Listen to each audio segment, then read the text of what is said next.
banyak sekali ya bentuknya gitu, bukan dari segi prestasi juara-juara saja, tetapi dari pengalaman-pengalaman. Kan banyak sekali ya orang-orang yang prestasi tetapi tidak aktif di bidang prestasi gitu ataupun akademik. Itu tuh mereka yang menjadi indikator keterlambatan mereka dalam mengapply beasiswa gitu. Jadi teman-teman jangan khawatir gitu, banyak sekali beasiswa yang sifatnya tidak kepada akademik saja, tetapi kepada non-akademik dan juga pengalaman-pengalaman. Nanti insya Allah kita bahas kayak apa aja sih tahapan-tahapannya dan juga bagaimana pengalaman dari kita pribadi gitu dalam beasiswa itu.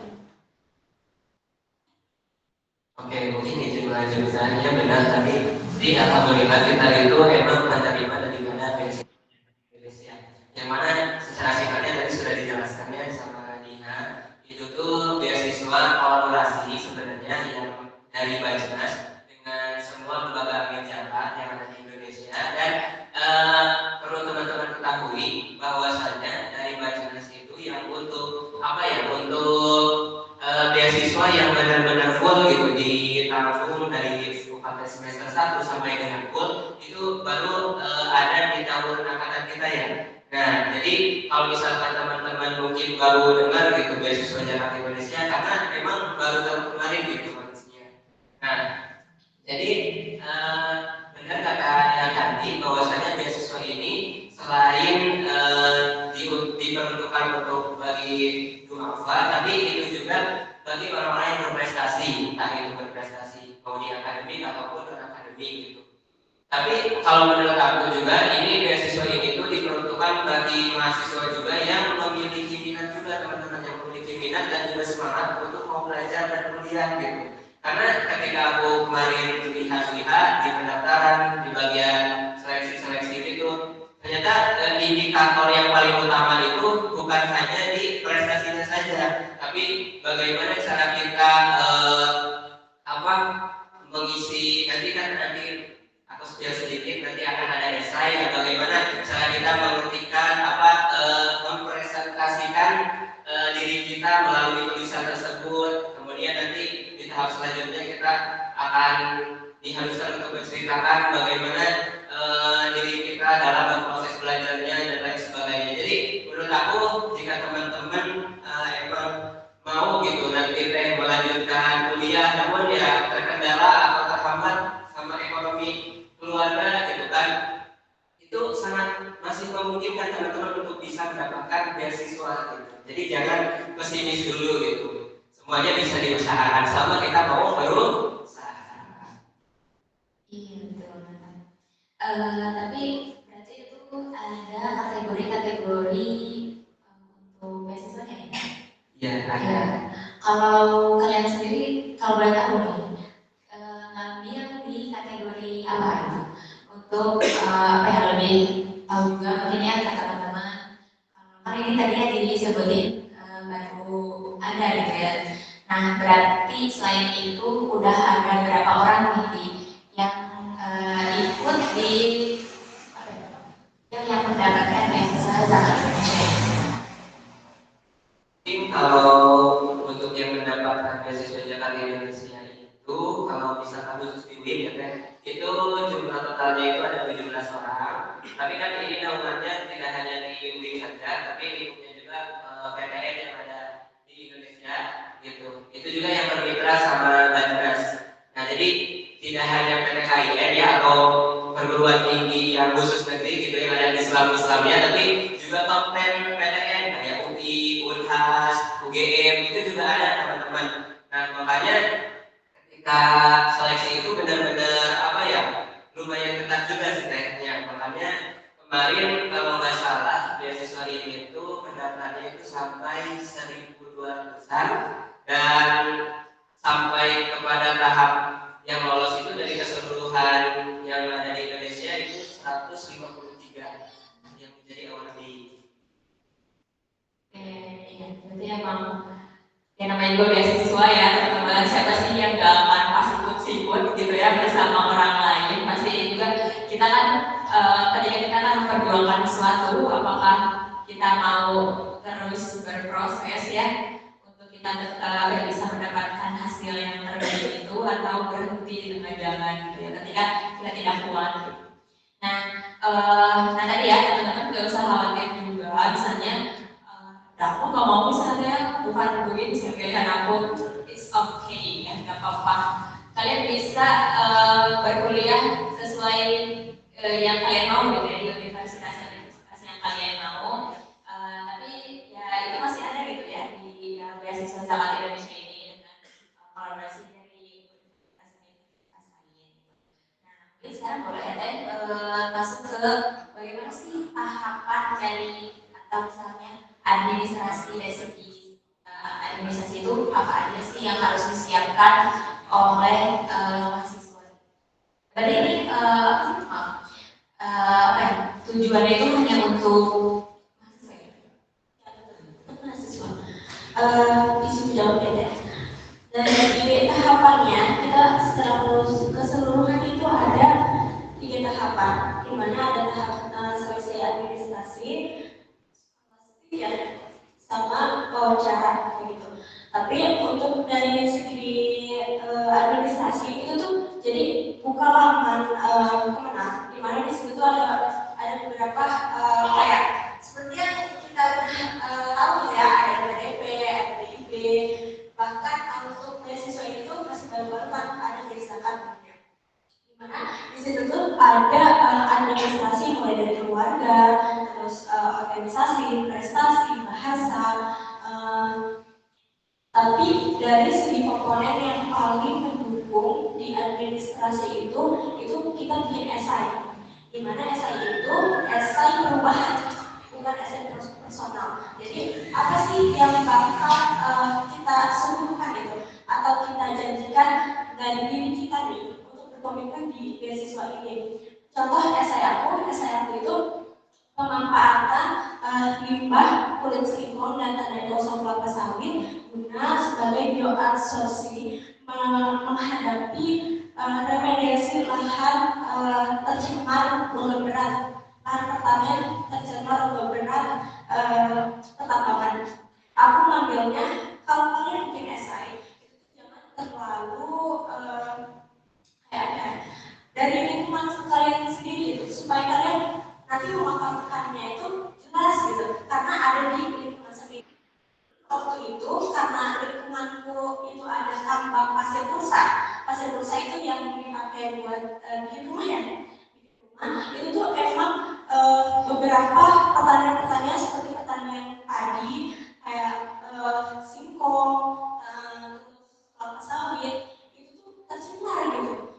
Nah, disitulah aku menganalisis dan membawa diriku gitu untuk berkomitmen di beasiswa ini, bahwasanya aku layak untuk mendapatkan beasiswa ini dengan esai yang aku buat gitu. Jadi secara langsung esai ini mempresentasikan diri ini untuk berkomitmen, sehingga pembaca esai kan tadi seperti singgung ya, ada 1.000 lebih yang mendaftar beasiswa ini, tapi setiap review itu nggak bakal baca secara keseluruhan semuanya. Jadi kalau bisa nanti untuk membuat esai itu ada hooknya gitu.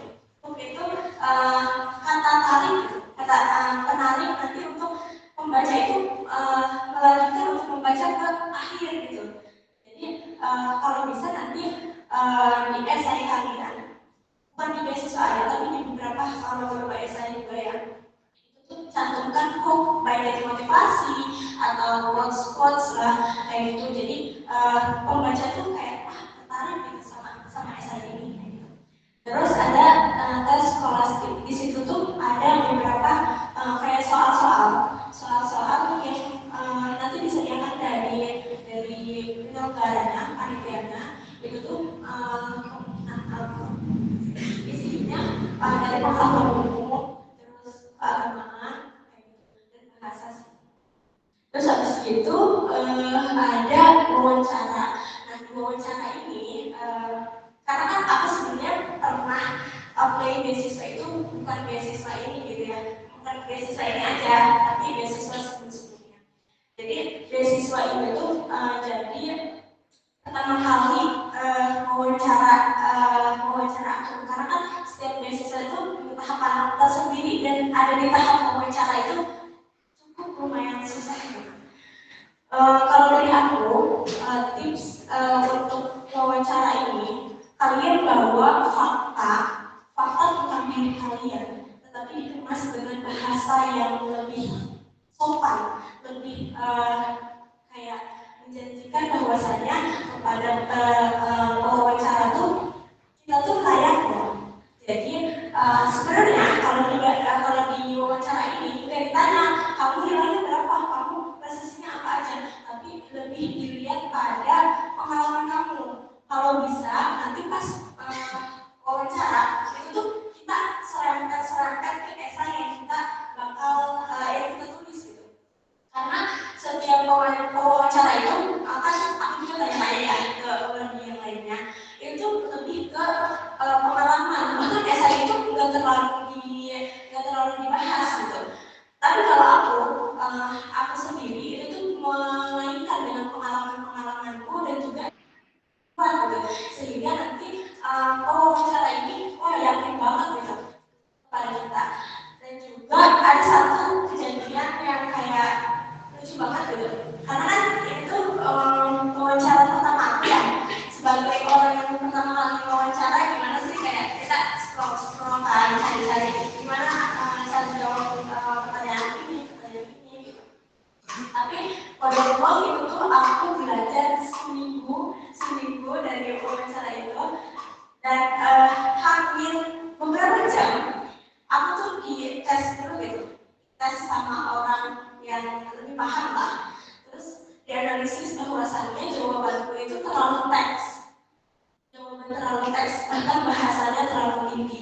Jadi semakin tinggi bahasa kamu, semakin susah juga nanti pertanyaan-pertanyaan yang akan diberikan oleh wawancara gitu. Jadi kalau bisa bawa fakta sesuai bahasa kita juga, tetapi tidak mengurangi personal branding kita gitu.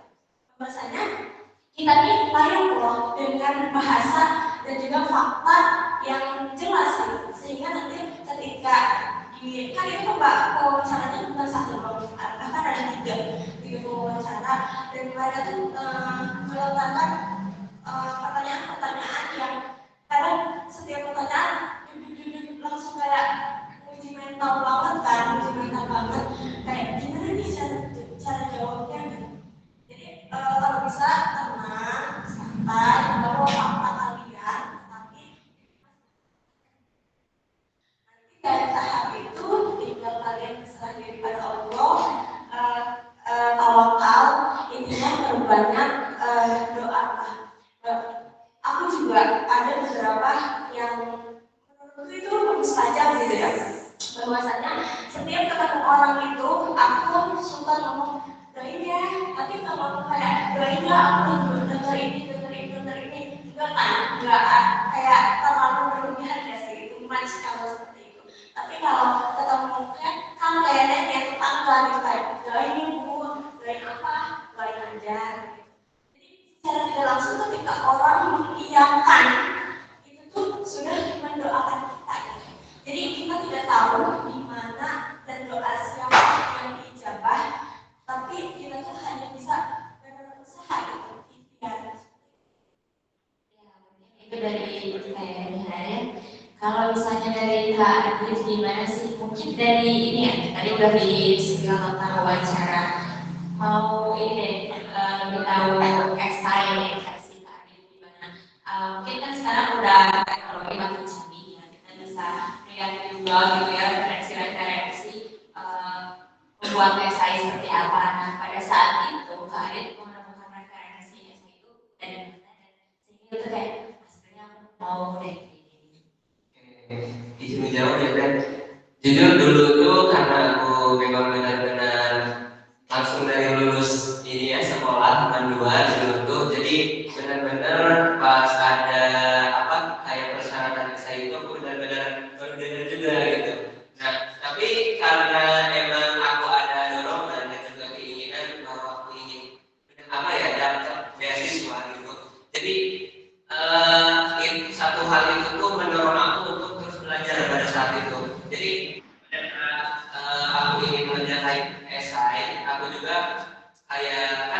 di zaman sekarang itu mudahnya kalau kita mau belajar, kalau emang kita mau, karena teknologi sekarang itu sangat canggih ya kalau misalkan digunakan untuk hal yang tepat. Nah, seperti sosial media, YouTube dan juga Instagram itu ketika kita mau mencari suatu ilmu justru banyak sekali kan ternyata di sana. Nah, aku juga di sana belajar itu selama berapa hari untuk menyiapkan esai, mulai daripada kalau esai itu struktur pembicaraan bagaimana, kemudian kata-katanya bagaimana, diksi-diksinya harus bagaimana. Nah, aku juga sangat belajar saat itu. Yang mana ketika itu aku menemukan poin bahwasanya struktur daripada esai itu biasanya nyesuaiin sama penyelenggaranya. Nah, makanya pada saat itu aku benar-benar mempelajari dari beasiswa dari Indonesia ini bagaimana sih persyaratan pembuatan esainya gitu, mulai dari ketentuannya gitu. Karena ada pada saat itu ketentuannya kalau nggak salah ada beberapa tema yang harus kita pilih sebenarnya, yang mana mungkin salah satunya itu tadi kayak kolaborasi berdampak gitu yang aku ambil, yang mana aku juga mengaitkan esai itu dengan yang sudah aku jalani gitu di lingkungan aku, yang mana ketika dulu aku bikin esai, jujur aja aku tuh udah di Bandung karena beasiswa ini bulan Juni akhir membuka pendaftarannya. Nah, aku tuh sudah di Bandung gitu, di Bandung, dan juga alhamdulillah aku di Bandung itu tinggal di masjid sebagai bisa dibilang takmir ya teman-teman, karena bisa dibilang aku juga backgroundnya dari keluarga yang sederhana gitu, yang mana untuk kuliah itu benar-benar aku harus mengandalkan kalau nggak kerja ya aku harus dapat beasiswa gitu. Nah, mulai dari sana aku sangat terdorong untuk terus belajar, dan ketika ada esai itu aku melahirkan pada saat itu di masjid itu kan aku juga diamanahkan untuk ngajar sebuah kayak TPA gitu, yang mana ketika itu aku melihat bahwasanya anak-anak di rentang usia SD sampai SLTP itu MTS atau SMP ya, itu rentang segitu, itu ternyata baca Qurannya masih bisa dibilang bata-bata gitu, masih susah, yang mana ketika itu aku esainya bikin yang berjudul itu membentuk generasi Qurani yang melek sosial dengan tahsin dan juga dulu dan akhirnya, dan juga mengetahui zakat gitu. Pokoknya aku kaitin dengan zakat karena beasiswanya beasiswa zakat Indonesia gitu. Dan sambil aku kaitin juga biar menarik, aku juga cari-cari tuh bagaimana buku yang menarik gitu di awal-awal esainya gitu. Mulai dari perkenalannya bagaimana, membranding dirinya bagaimana, biar si previewnya itu nanti bisa menarik gitu, bisa membaca esai kita sampai selesai gitu. Dan teman-teman harus paham juga bahwa ketika teman-teman bikin esai itu dan udah perhatiin banget nih ketentuannya dari beasiswa, mulai dari poin A-nya dari pendahuluan sampai isinya, kemudian kalau nggak salah itu ada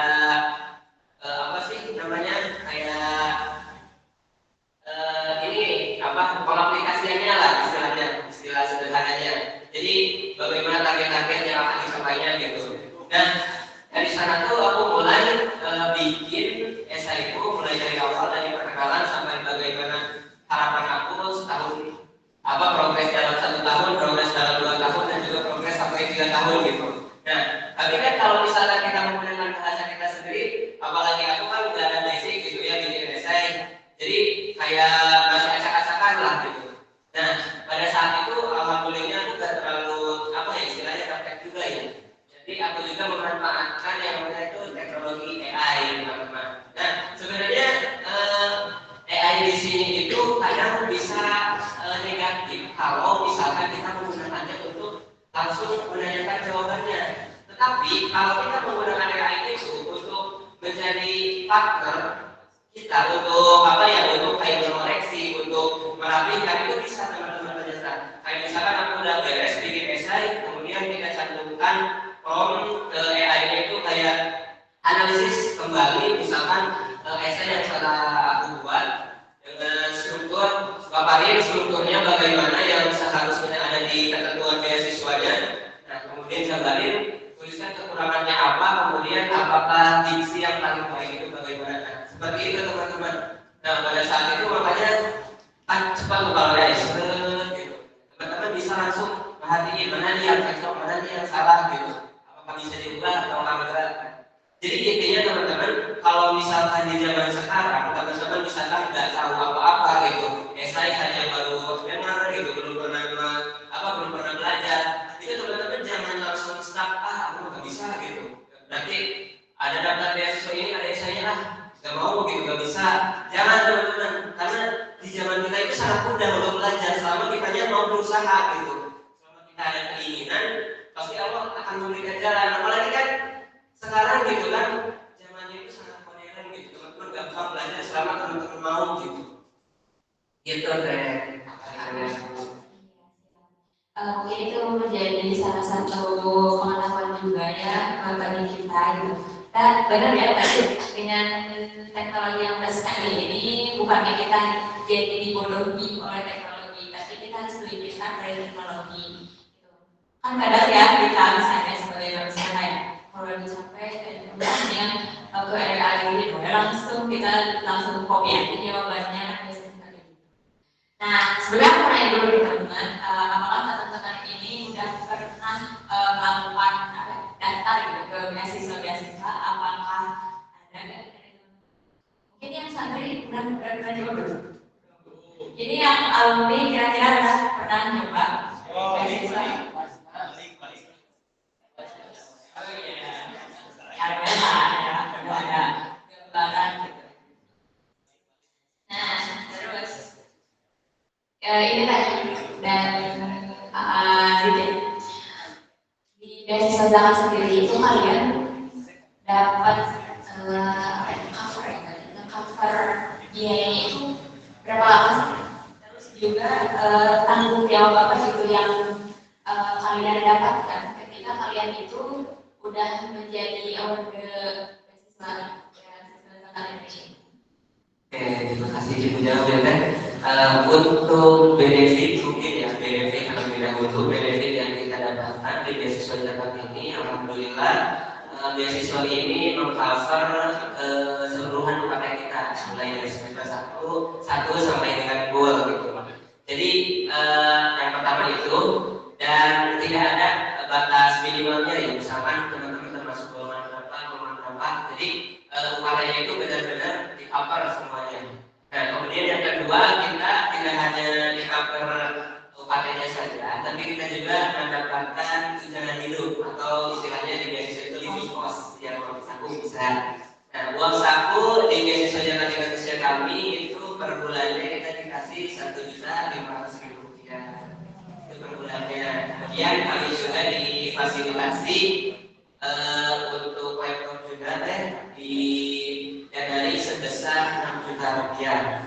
Kemudian untuk transportasi karena beasiswa ini ada yang mungkin dari luar pulau dan juga dari kota jauh untuk universitasnya, itu dari kita diberikan fasilitas sebesar 2 juta yang masih banyak. Cuma itu hanya pas di tahun pertama sama di tahun terakhir untuk lagi istilahnya pekerjaan ke kampus sama perpulangan gitu setelah selesai seperti terkait mungkin tanggung jawab ya teman-teman, mungkin setelah apa yang aku rasakan setelah menjadi awalnya dan mendapatkan haknya gitu.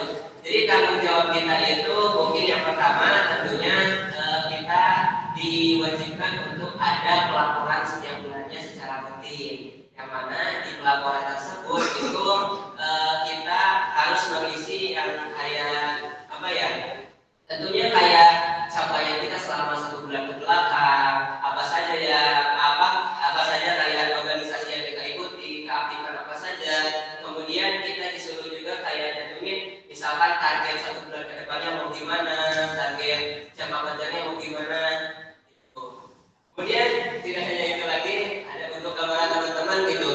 Ada di pelaporan bulanan itu yang juga menanyakan kondisi mental teman-teman karena mungkin beasiswa ini juga memperhatikan tidak hanya secara kita bertumbuh, tapi bagaimana juga kita mental kita gitu.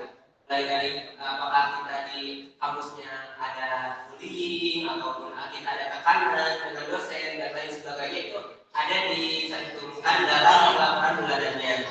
Kemudian tentunya yang sudah lumrah di setiap beasiswa mungkin nanti bisa teman-teman alami kalau teman-teman nanti lolos menjadi award C, bismillah, alhamdulillah, amin gitu. Nah, jadi nanti ada pelaporan yang namanya itu pengeluaran dana.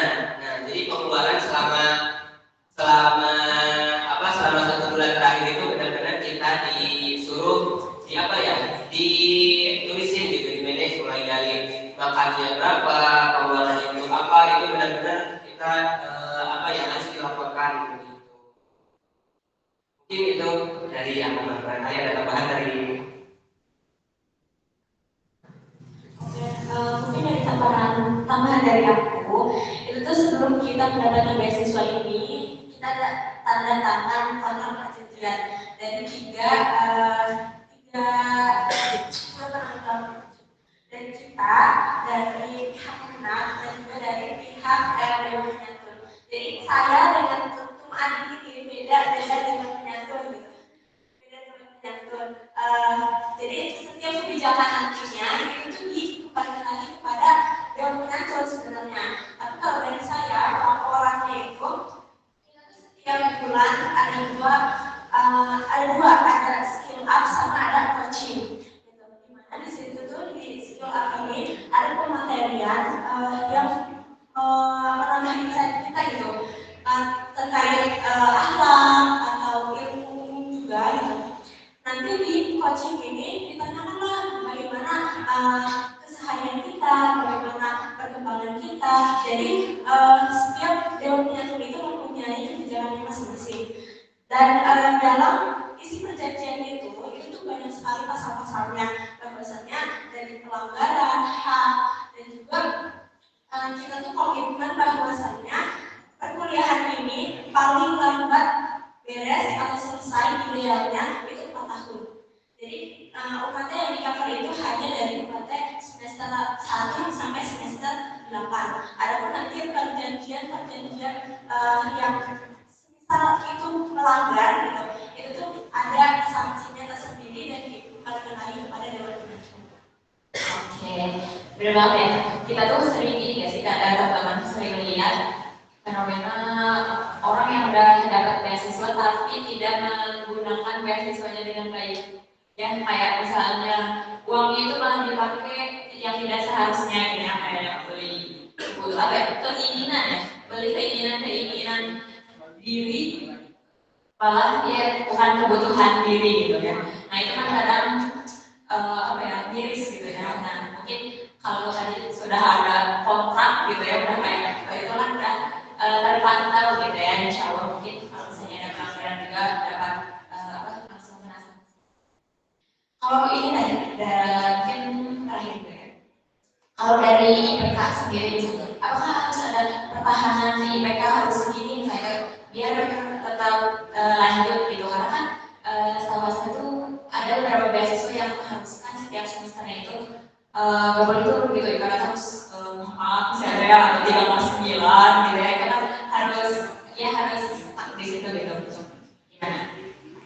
Itu ada di salah satu pasal di mana dijelaskan bahwasannya setiap di beasiswa Universitas Indonesia ini tidak diperkenankan untuk mendapatkan IPK di bawah 2 dalam 2 semester berturut-turut. Jadi 2 semester berturut-turut itu 3 semester berturut-turut koreksi ya.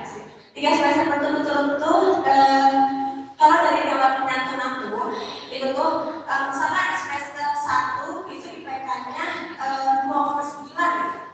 Semester 2 itu 2,9 juga. Semester 3 itu 2,8 gitu. Itu di bawah 3 ya. Itu yang dimaksud berturut-turut gitu. Tapi kalau misalkan ada jeda itu tuh misalkan semester 1 2,9, semester 3 3,5 gitu. Itu tuh enggak terhitung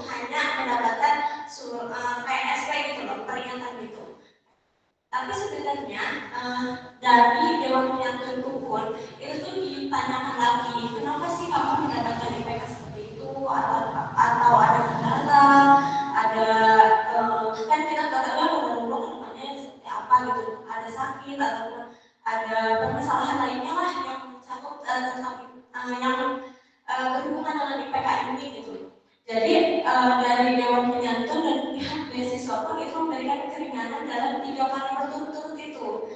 Jadi kalau bisa, karena kita kan sudah skalanya mahasiswa nih, nanti next mahasiswa. Itu tuh ada skala prioritas, di mana kita juga menempatkan gitu bahwasannya kita ini sebagai awardee harus ada gitu. Karena kan kita sudah diberikan privilege yang cukup sangat membantu sekali gitu.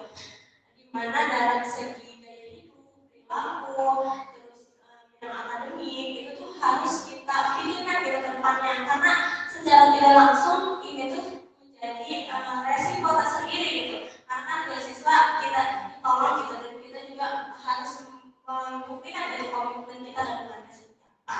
Jadi tapi jangan terlalu khawatir gitu terkait beasiswa, terkait IPK ini. Insya Allah kalau kalian berkomitmen dan sungguh-sungguh pasti ada keringanan-keringanan dan juga ada jalan-jalan. Oke. Ima yakin lah ya dari Batujuma ya dengan tugas akhir kategori ilmiah ya, Masya Allah gitu ya, mungkin ada apa ya, ada pengalaman gitu ya untuk menemukan essay itu tidak terlalu sulit gitu ya, karena itu sudah dari segi penulisan mungkin sudah lumayan terlatih ya, dari ini udah ada tugas akhir yang mengharuskan kita itu dari alumni sini kalau mau lulus syarat-syaratnya yaitu ya harus ada karya tulis. Mungkin ini terakhir banget ya sebelum sesi diskusi. Boleh dimotivasi dong dari Teten dan untuk apa ya, lebih dari kita lebih terinspirasi lagi gitu untuk mendapatkan motivasi dari aku. Setiap orang itu memiliki dua kepastian antara gagal dan sukses. Tapi yang membedakan seseorang itu berharga atau tidaknya itu prosesnya.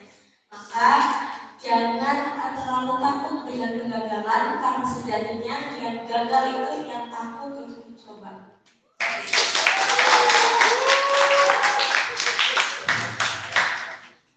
Mungkin kalau motivasi dari aku itu lebih ke ada dalam Quran, kalau mungkin ya mengambil ini aku tuh dulu termotivasinya gini teman-teman, ketika aku benar-benar stuck gitu, karena aku termasuk dulu tuh siswa yang kayak punya mimpi tapi kayak berpikir apa mungkin ya aku bisa gitu, karena melihat background gitu juga kayak gak memungkinkan. Tapi pada saat itu aku menemukan ayat ini yang Quran surah Al-Ahzab ayat 11, yang mana artinya itu sesungguhnya Allah tidak akan mengubah suatu kaum kecuali kaum itu merubah dirinya sendiri gitu. Intinya itu. Jadi pada saat itu aku benar-benar yakin bahwasanya jika Allah saja sudah bilang gitu, berarti kayaknya dengan latar belakang aku seperti ini, berarti aku masih bisa gitu.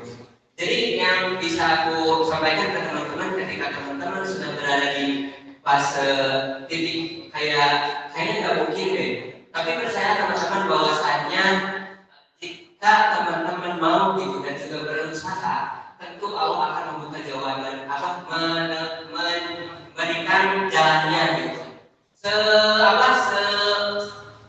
Susah apapun kesulitan yang akan teman-teman hadapi, itu akan jauh lebih banyak kemudahan yang akan Allah tunjukkan kepada teman-teman. Jadi jangan hanya ketika teman-teman mendapat suatu problem itu teman-teman hanya diam, tapi teruslah teman-teman berusaha sampai Allah membuktikan bahwasanya hasil itu Allah benar-benar Allah kasih dari jalan yang mungkin teman-teman tidak bisa prediksi.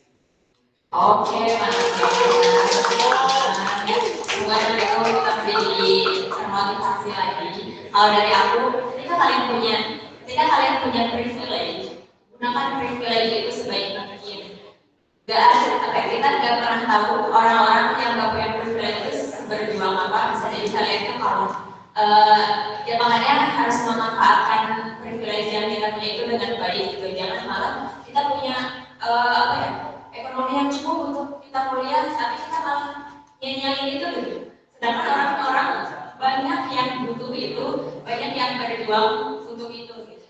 Nah makanya teman-teman harus berintrospeksi diri gitu ya, supaya aku tuh sebenarnya harusnya akademis.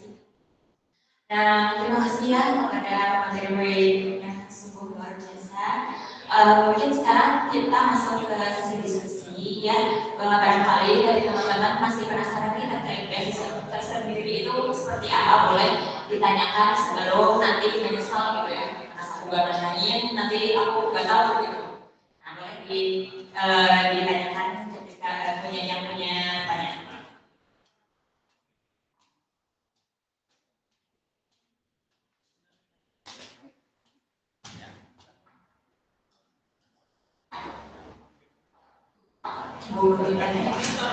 Masih merangkai kata-kata siapa tahu gitu ya.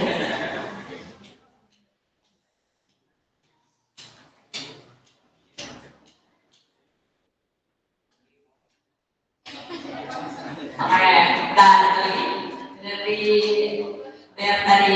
dari satu lagi.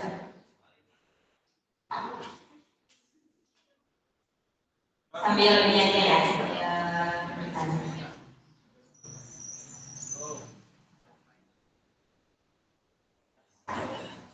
Bismillahirrahmanirrahim. Pertama saya Sadarama bertanya, kan anggarannya tadi kita sesuai ya, dari baru angkatan 2000. Kalau tugas saya sendiri itu ada pengaruh apa dari sistem 1 atau bisa dari sistem 3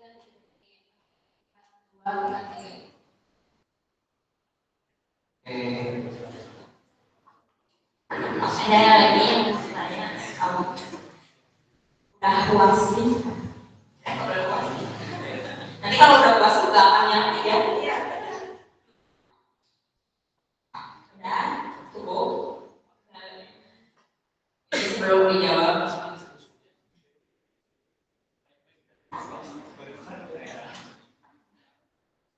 Oh itu ya. Di sini mungkin ada yang tanya lagi di audiens luar mungkin.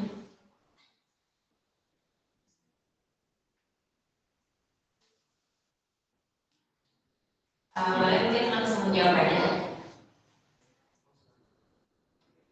Izin menjawabnya, terima kasih tadi Asna ya namanya. Oke, terima kasih jadi jawab ya. Untuk beasiswa Jakarta Indonesia ini memang dikhususkan untuk mahasiswa yang benar-benar baru masuk gitu. Karena seperti yang tadi aku bahas juga bahwasanya beasiswa Jakarta Indonesia ini baru ada memang di tahun 2025 gitu. Jadi memang program baru yang memang dikhususkan untuk mahasiswa baru, yang mana target dari beasiswa ini itu ingin mengcover keseluruhan UKT dari benar-benar dari semester 1 sampai dengan lulus. Jadi targetnya itu emang para maba yang baru lolos gitu. Yang mana ketika pendaftaran seleksi administrasi juga itu ada syaratnya itu yang namanya itu MFA atau bahasa sederhananya itu kayak bukti kita udah keterima di kampus gitu sebagai mahasiswa baru. Gitu. Iya benar banget. Untuk beasiswa ini karena sifatnya kayak anak asuh gitu ya, anak asuh dari setiap kelas itu memang diperuntukkan untuk maba. Tapi justru karena beasiswa ini masih asing gitu ya dibandingkan beasiswa LPDP dan PIB, jadi kemungkinan untuk kalian bersaingnya itu lebih sedikit gitu dibandingkan kan nggak ada semester 3 gitu. Jadi khusus untuk maba dan kita oleh sekolah itu seperti itu.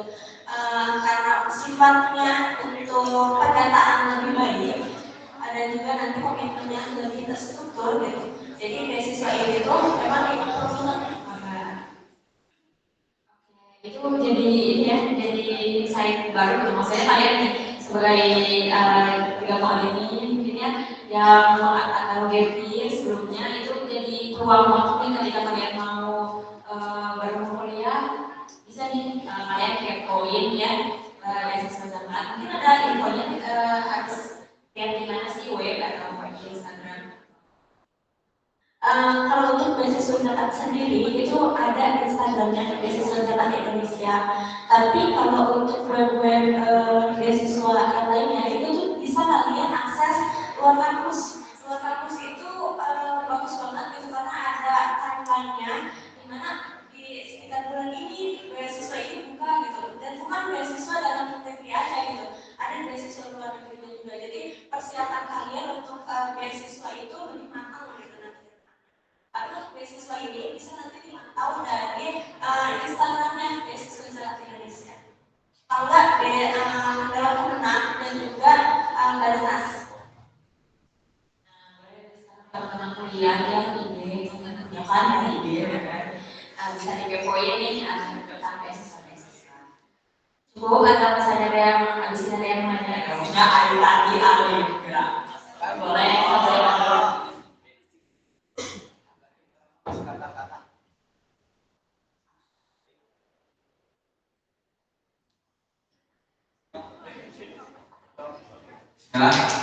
Perkenalkan, nama saya Hamis dari Santai 27 masih ngomongin.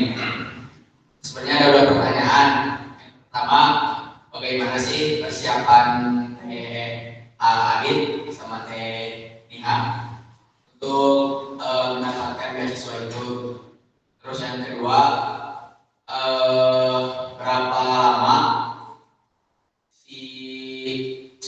jangka waktu beasiswa itu gitu? Apakah 1 tahun, 1 semester atau full sampai wisuda? Terima kasih.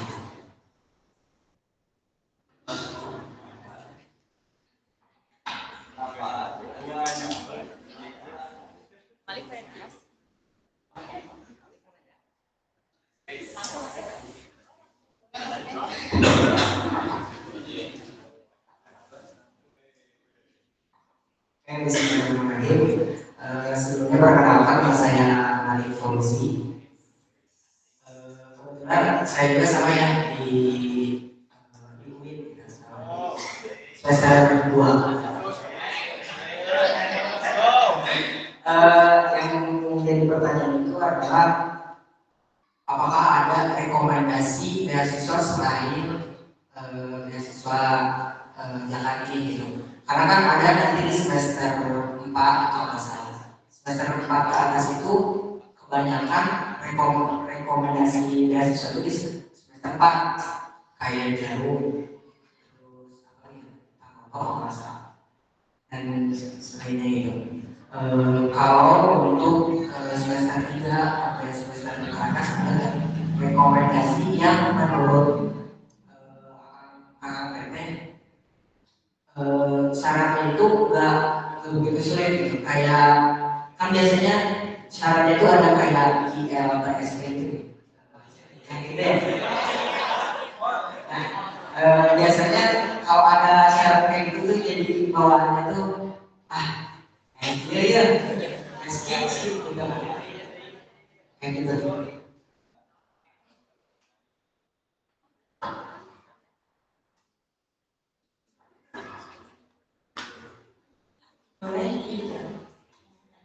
Oke, terima kasih Kak atas pertanyaannya. Izin menjawab Kak Bis. Kalau dari aku sih persiapannya, sebenarnya aku mendapatkan info beasiswa ini 1 bulan sebelum beasiswa itu buka.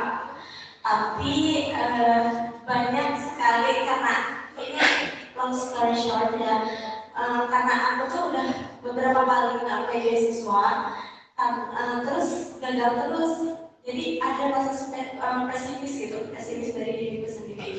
Tapi aku ditampar gitu sama kenyataan bahwasanya ada orang yang bilang ke aku tadi lebih baik kamu apa ya merasa gagal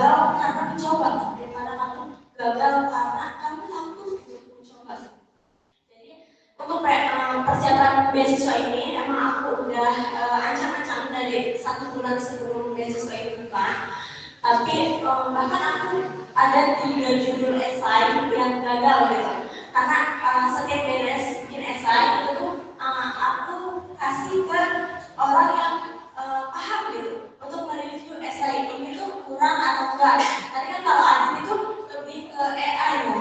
Kalau aku karena aku tuh jiwa overthinking yang lebih tinggi gitu. Jadi ya benar cewek overthinking yang lebih tinggi. Aku tuh cari orang yang lebih kompeten gitu di bidang esai ini. Terus untuk penunjang di bidang seleksi administrasi ini ada surat rekomendasi. Sebenarnya surat rekomendasi ini cukup satu. Tapi karena kembali lagi dengan diriku yang banyak kegagalan dan banyak belajar, aku tuh nentuin 5 surat rekomendasi. Benar. Dari sekolah, dari Basnas, dari Orda, terus dari Kemenang, satu lagi itu lupa, pokoknya dari lembaga satu lagi, dari yayasan yang aku ngajar di situ. Jadi sebelum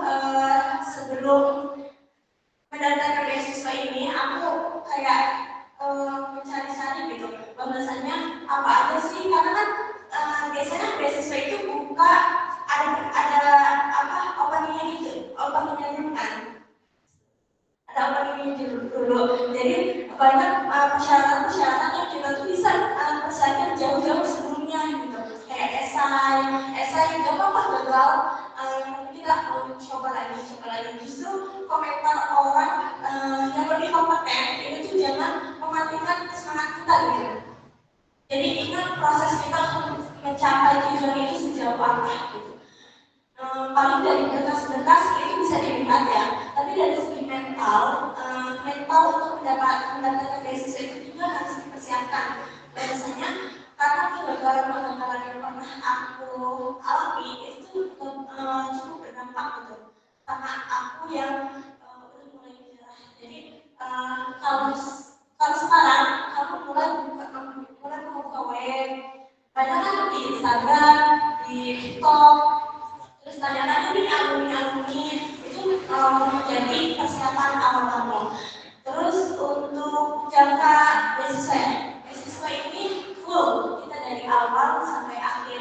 Bahkan ketika lulus pun laptopnya jadi hak milik kita, bukan kembalikan kami. Mungkin ada juga yang menjawab ini. Kamu nanti dulu ya.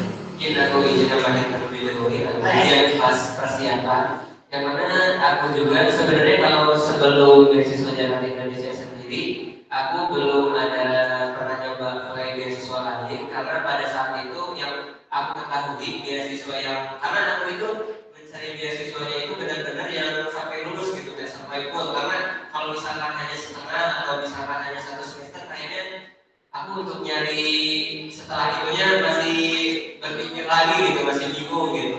Makanya saat itu aku difokuskan sebenarnya ke KIPA gitu, KIP kuliah beasiswanya. Tapi kan setelah ada informasi terkait beasiswa Jalan Indonesia juga, aku itu dapat info di Instagram teman-teman dari official UIN Sunan Gunung Jatinya langsung.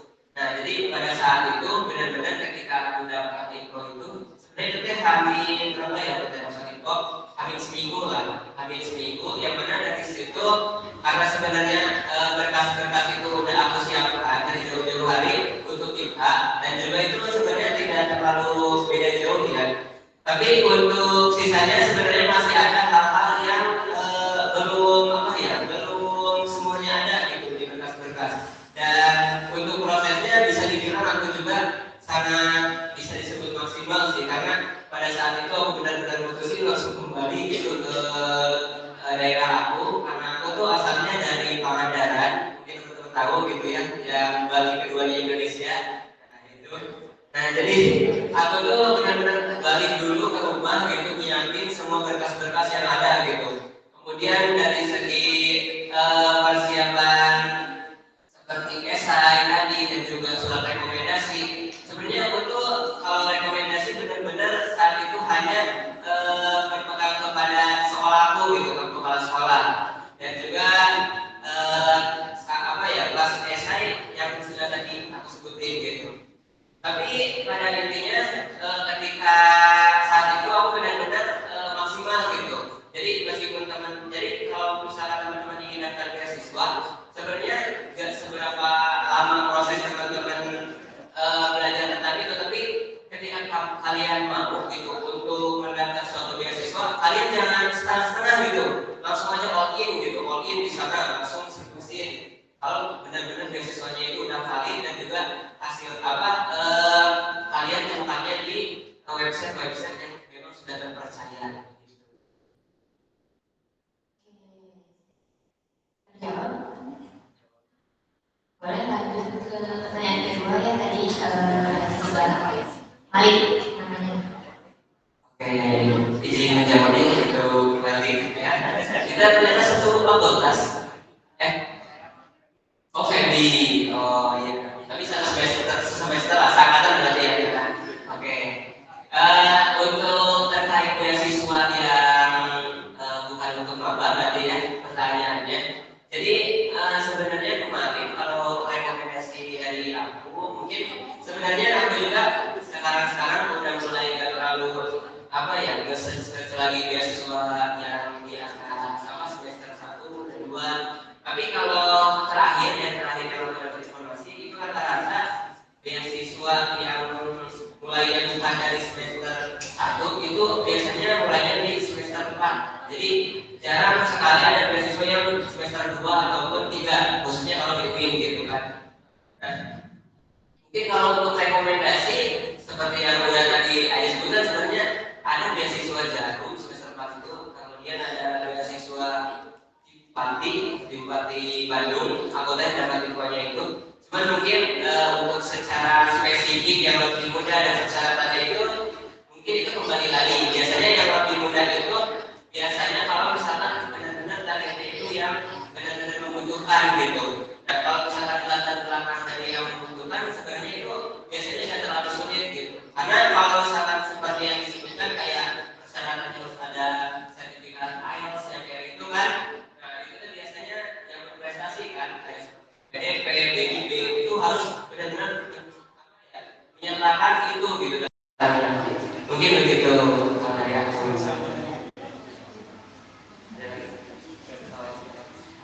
Boleh dilihat juga ya di Ijazah itu ada beasiswa cendekiawan Banjas, di mana itu tuh emang dibutuhkan untuk semester 4 gitu, semester 4 atas. Dan juga sebenarnya banyak sekali beasiswa. Aku kebetulan karena aku pengen gitu teman-teman juga dapat beasiswa, aku sampai sekarang tuh scroll terus deh dari luar kampus. Terus bahkan kemarin tuh karena orang bikin aku gitu ya, pokoknya gimana caranya sebelum aku berangkat ke Bandung itu aku udah dapat beasiswa gitu. Akhirnya aku tanya-tanya kesiswaan, tapi kemarin tuh aku tanya lagi kan kesiswaan. Tapi mereka sekarang udah melempar ke komunitas beasiswa. Ada komunitas beasiswa Bandung dan alhamdulillah tergabung juga dengan kita gitu, komunitas beasiswa Bandung. Dan juga kekhawatiran kamu tentang IELTS itu ya, intinya sertifikat kebahasaan gitu ya. Itu pernah banget relate banget dengan keadaanku gitu. Dimana aku ini sebenarnya bukan lulusan modern gitu, lulusan sekolah yang emang internasional gitu, sehingga karena bahasa itu habit atau kebiasaan, jadi pembawaan itu aku paham, cuma aku tidak terlalu begitu kompeten gitu di bidang bahasa, sehingga ketika mendapat beasiswa pun sebenarnya aku tidak mencantumkan persyaratan bahasa itu, baik itu pokoknya sertifikat bahasa itu aku tidak mencantumkan. Tapi bayangkan kalau misalkan aku emang terhambat karena itu, aku gak ada begini. Jadi semua persyaratan itu sebenarnya lebih baik dilengkapi. Tapi kalau ada satu indikator yang tidak terpenuhi, menurut kalian lebih baik coba dulu, gagal berusaha lagi. Jadi kalau aku mengandalkan itu, karena itu juga kekhawatiran itu waktu kemarin gitu, kekhawatiranku bahwasanya menghambat gitu, menghambat terkait pendaftaran beasiswa ini. Tapi dengan kekhawatiran itu yang membuat mindsetku itu gagal duluan gitu sebelum dicoba.